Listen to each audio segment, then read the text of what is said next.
welcome to Perfect Pitch. Yes, Allie's back. Are you, Allie? How you doing? I'm good. I'm excited for Sunday. Oh, yeah, me too, for so many more reasons than just being West Ham women's as well. Obviously, with everything going on with the World Cup, a lot of us are pushing for everyone to go and see the women's football as well more. So, but we'll talk about that a little bit later. Should we touch on the match versus Brighton? What was that game? That's all I've got. Like, it was one of the most mad games. Now, I unfortunately couldn't go, so I was following it when I was over in Ireland, and I'm there going to Kate was like, "It's a good thing I'm not going. We're 3-1 down, and it's only 20 minutes in." Like, I was fuming, and then I was like, then it went to 3-2, and then it went to 5-2, and I was like, "That's a stupid team." No, no, no. And then Viv got those two really quick goals. What a brace, yeah. On Wait, the what? 85th minute, yeah. Even though we lost, I'm gonna take that because what a fight back. Yeah, we should never have got in that place and be sick. Look, the thing is, an elephant in the room, right? We never like singling out anyone ultimately, but Sophie, that was like just it's got to be a worst nightmare, right? And that's what started it off. And I think what it is when you've got a second goalkeeper in, it always makes, no matter how good they are, it always makes the other team a little bit more. Let's attack. We can do this.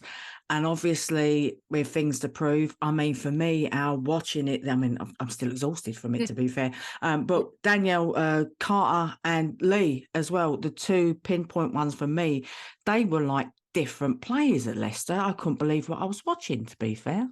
Did you see much of that when you was watching on telly? Yeah, from Brighton. Yeah. So it gave the whole team, like, we can do this. I tell you, was completely like different. Is Georgia Fox? She got their fifth goal, and she is such a young, up and coming talent. Like, and she was just pacey, like the pace on her, like coming off of that. She's on loan from Chelsea, and that was just it was a different Brighton team than we've seen.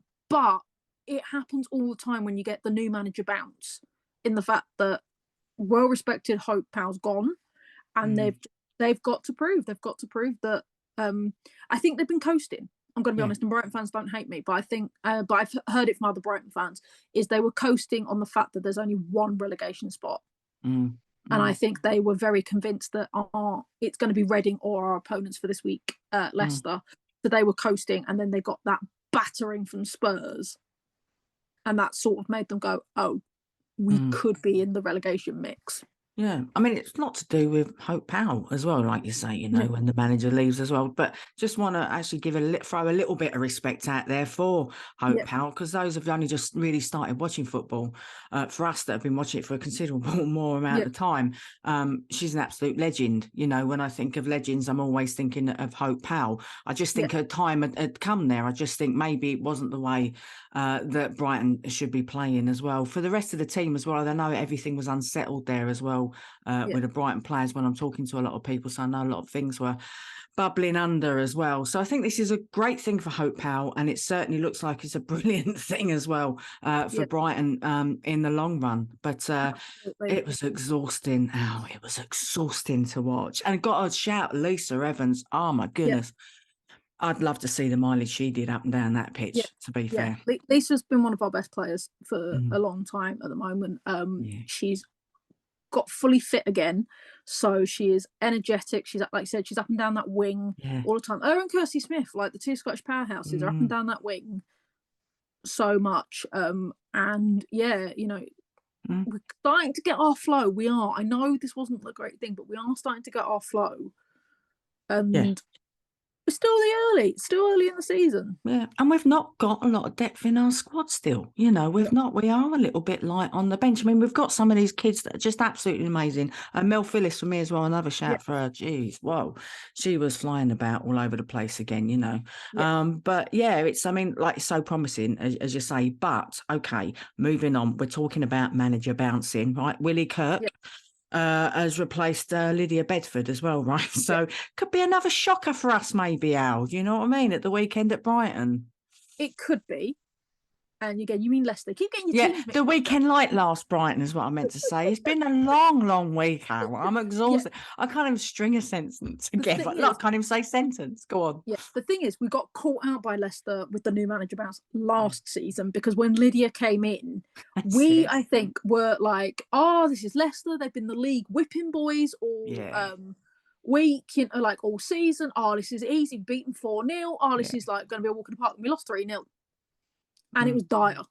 It was absolutely dire. So the one thing I hope that Conch has like instilled in them is you need to play this as if we're playing a Chelsea, an Arsenal, a Man United. We need to play it like that. We can't just think, oh, this is a walk in the park.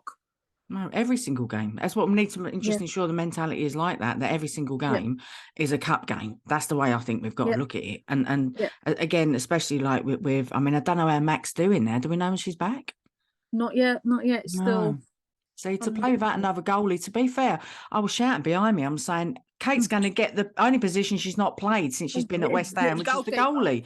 I was expecting her to put the goalie shirt on in the end, especially when poor Soph went down. But, it's a lot of it's an awful lot of pressure. But saying that as well, actually, Jimmy Walker as well is now just coming in. He's Conch's assistant manager now, isn't he? So, and for those that follow the men's as well, a little bit older like me, they know Jimmy as well was also an ex-Hammer, played a part in climbing us back up to the Premier League as well.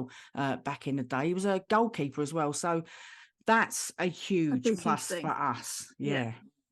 Massive. I always think it's a good thing when we've got Hammers in the dugout. We've got it with Conch, he's ex West Ham, Jimmy Walker's ex West Ham, and then for those that are not Hammers but have the experience, we've got Dagny Viv, who is another legend, up there with Hope Powell and things. So we've got the squad doing that. We can beat Leicester.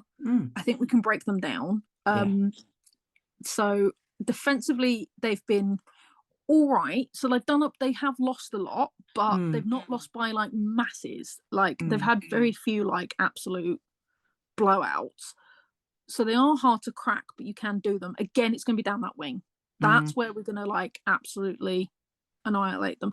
So I would like to have us make sure we've got the wingers out there, and then we've got like, I would like Viv to play more forward than she does, because she's one of these players that likes to run, and she'll run at everybody, and she'll go, and I'm like, no, you need to stay in the box, because what I would like is I want Viv up like in that like central number 9 position up front, and then she's waiting for balls from Lisa, Kirsty, the only thing I am struggling with is our defenders, because we're having Kate push back, and I don't like Kate back. As good as she is, she's fantastic. I like her more in a midfield position, because then that pushes Dagny up. Definitely. When we don't have that, Dagny stays more in the middle and doesn't get up as much. And we need, again, her in the box, on the head.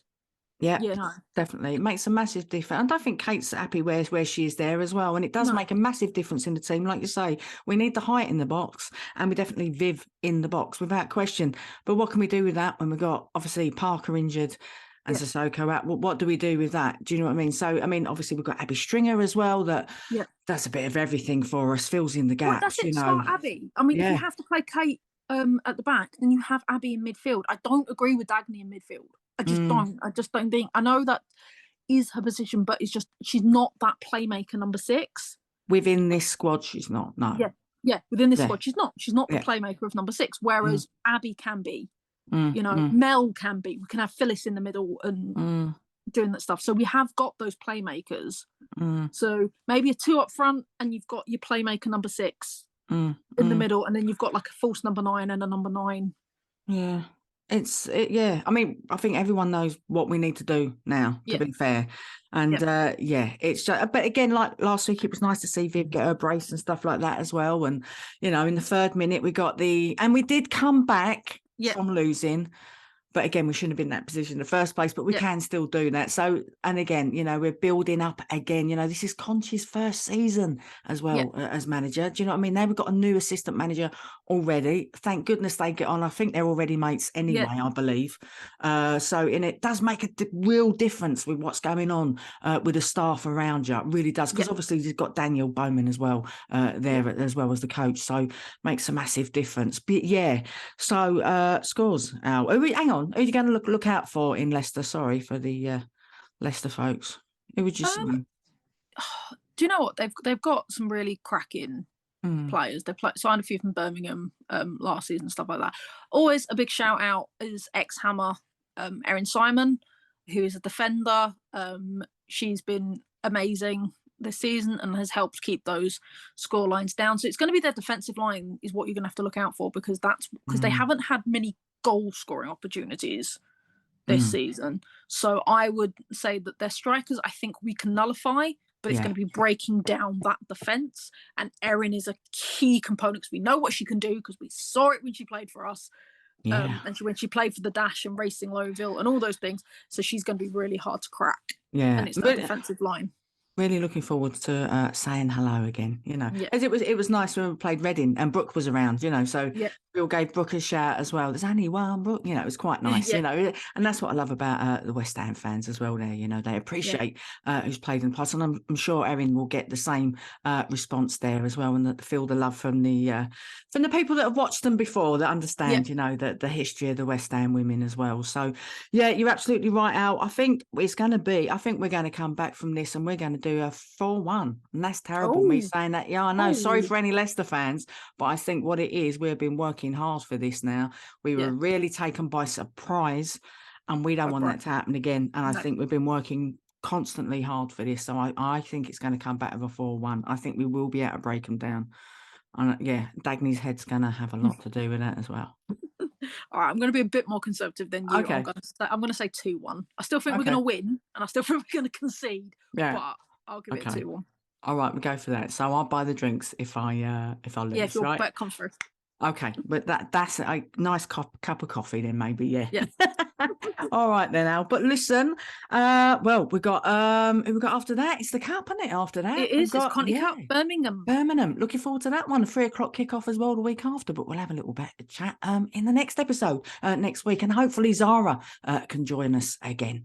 Have a little bit of bands with her. Yeah. Anything else you want to add, Al? No, just seriously, guys, get down there. There's going to be no men's football in the top tier because of the World Cup. So get down, support your local women's team. Even if you're not a West Ham fan, every club pretty much has now got a women's team. And if you just look at even East London, Leyton Orient have got a women's team. Dagenham have got their own women's team. There is plenty down there that you can go and support and give them a bit of a cheer. Yeah. That's right, Al. For anyone that's boycotting the World Cup, just go out and support your local football team. If you're boycotting, even if it's men's football, we'll let you go and watch some men's football as well on the lower tiers. Go out and support your local teams. It's so important. But hopefully we'll see you at Dagenham on Sunday. Come on, you Irons. Come on, you Irons. That was slick, wasn't it, Al? Yeah. See you later. Bye.